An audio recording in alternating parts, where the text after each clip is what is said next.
देखा भैया, सावन के महीना भगवान भोलेनाथ का सुंदर महीना होला।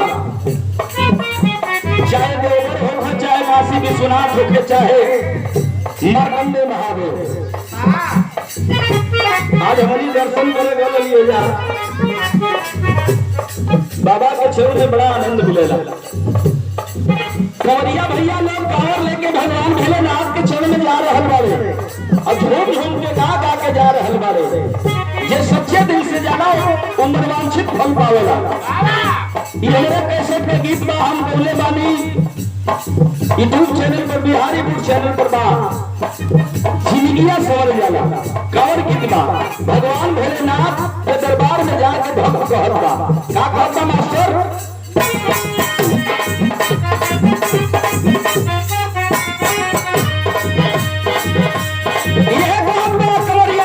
अरे ले कवरिया बिलम जलिता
राजा